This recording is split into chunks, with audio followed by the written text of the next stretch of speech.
Oke, pemirsa, di segmen terakhir ini sudah mulai mengerucut, Dok. Ya. Segmen terakhir ini apa sih yang kira-kira diharapkan Iya. oleh masyarakat, oleh kita ya. ya melihat keraton saat ini dan tadi apa yang diuraikan tantangan-tantangan ke depan. Ya jadi harapan tuh. Kalau harapan berarti kita tuh bagaimana kita mengusulkan ya.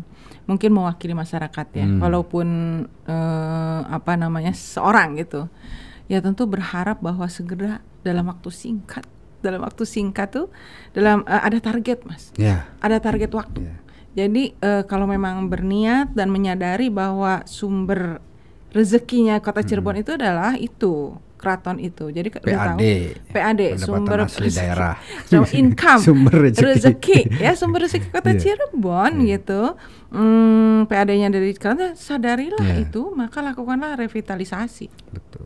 Revitalisasi dalam segala hal, bukan sekedar fisik gitu ya, tetapi juga program keratonnya, marketingnya, teknologinya gitu ya, dan lain sebagainya. Nah, tapi kalau bisa jangan hanya bincang-bincang di berisik ini saja. Kalau bisa dilakukan dalam termin waktu yang sudah ditentukan. Nah, tentu saja harapan ini tentu tertumpu kepada pemerintah kita yang baru ya, karena kita berbicaranya kebetulan gitu ya. Kebetulan karena ke depannya ada pemerintahan yang baru.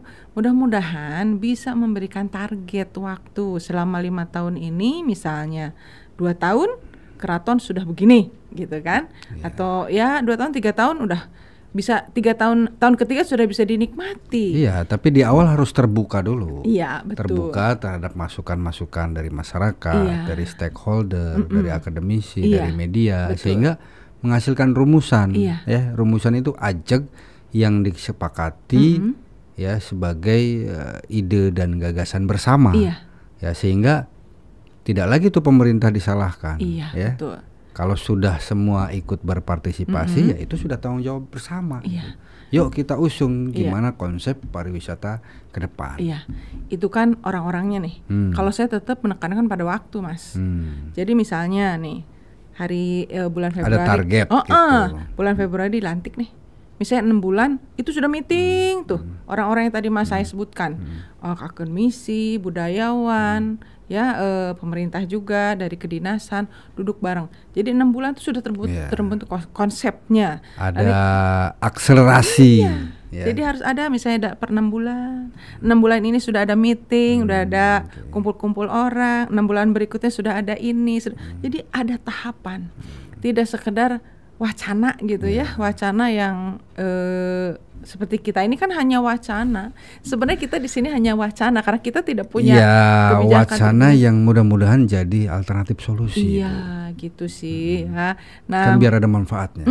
Mudah-mudahan nih kita ngobrol ini tuh ada manfaat. Betul. Gitu, menjadi masukan kepada orang-orang. Barangkali budayawan itu tergerak hatinya. Yuk kita bangun lagi karena itu adalah sumber PAD langsung maupun tidak langsung. Dari keraton itu kan akan menjadikan penghasilan. Dengan adanya keraton semua orang datang. Kuliner rame. Hotel penuh. Jangan biarkan mereka tidurnya di kota lain gitu kan. Jangan biarkan mereka makan di kota lain.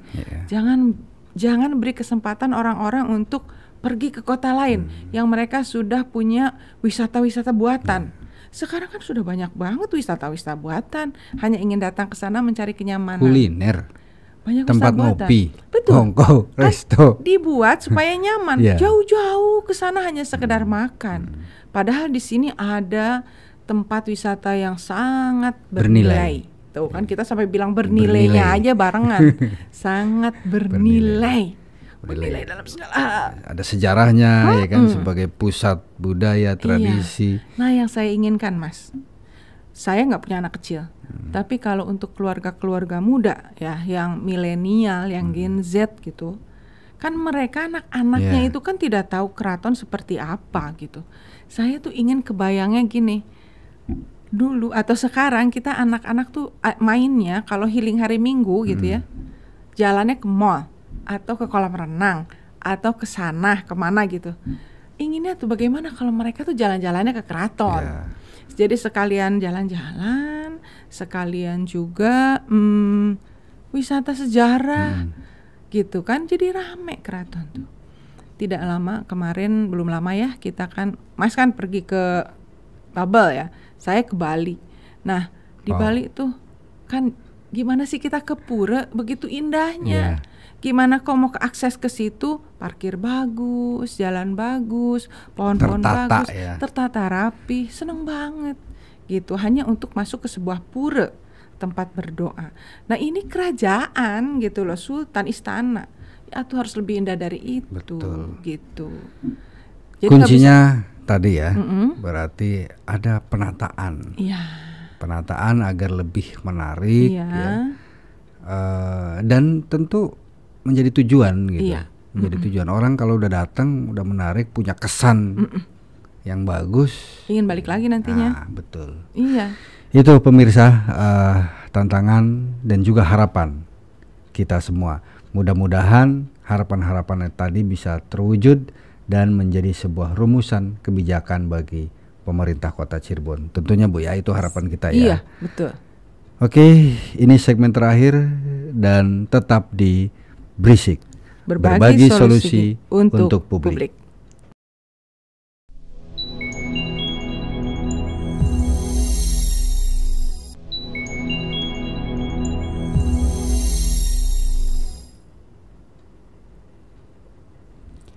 Oke, masih di Berisik, berbagi solusi untuk publik. Bu Dokter, ini obrolan tadi ya, saya kira kurang cukup waktu. Iya. Kalau sudah bicara soal budaya, tradisi, wisata, itu sebenarnya nggak akan selesai-selesai. Iya. Karena banyak hal yang menarik. Cuma ini harus kita sudahi nih. Iya. Ya, kira-kira kesimpulannya apa? Konklusinya apa? Agar wisata ini betul-betul menjadi magnet. Iya. Ya, Kota Cirebon dengan keberadaan keraton ini betul-betul menjadi magnet. Orang luar bisa berdatangan. Generasi kita juga bisa belajar tentang sejarah ya. Kira-kira apa obrolan tadi kesimpulannya? Summary-nya ya. Oke, summary-nya saya ingat-ingat, satu, keadaan sekarang fisik harus diperbaiki. Betul. Fisik. Penataan ya. Penataan akses fisik ya. Jadi artinya keratonnya, aksesnya gitu. Satu itu. Kedua, beradaptasi dengan teknologi. Betul. Beradaptasi Penting dengan itu. teknologi ya. Beradaptasi dengan teknologi yang ada, apakah digital atau semua ya. Kemudian marketingnya gitu, semua event harus ada, dibuka di semua keraton. Keempat, adanya kolaborasi antara berbagai pihak. Apakah keraton, masyarakat, budayawan, akademisi, pemerintah, untuk merumuskan bagaimana caranya memajukan keraton di Kota Cirebon gitu. Dan yang terakhir tuh yang saya tadi ingin menekankan banget, target waktu. Jadi jangan tidak bertarget waktu. Targetnya jelas bahwa memajukan, membuat keraton menjadi magnet kembali, itu kan targetnya. Tapi waktunya, timetable-nya harus ada. Apakah 2 tahun? Memang tidak akan bisa sebentar gitu, tapi bisa dirumuskan tiap 6 bulan kan, bisa dicek ulang. Apa target 6 bulan kita? Apa target 6 bulan kedua? Apa target 6 bulan ketiga? Dan dalam 2 tahun kita sudah running. Dan dalam 2 tahun misalnya Kota Cirebon sudah menjadi pusat wisata lagi.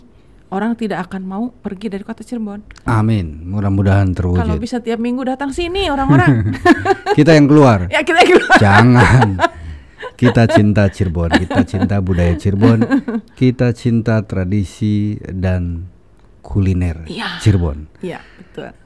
Pemirsa, Bu Dokter, siap. Saya kira ini sudah di penghujung podcast malam ini, dan tentu saja kita berharap kesadaran kita untuk meningkatkan ketertarikan kita terhadap nilai dan budaya Cirebon semakin tinggi, termasuk bagaimana memajukan, kan judulnya pemajuan kebudayaan, memajukan budaya Cirebon, baik lewat event tadi maupun lewat promosi-promosi pariwisata. Dan mudah-mudahan kita juga bisa sadar betul bahwa budaya itu penting sebagai identitas Cirebon. Semoga ke depan banyak generasi-generasi muda yang masuk dalam kelompok-kelompok sadar pariwisata sehingga bisa berkontribusi bagi pembangunan Cirebon di bidang pariwisata. Demikian podcast malam ini, saya Herudin Imawan dan saya Tresna undur diri. Tetap di Berisik, berbagi solusi untuk publik. Assalamualaikum warahmatullahi wabarakatuh.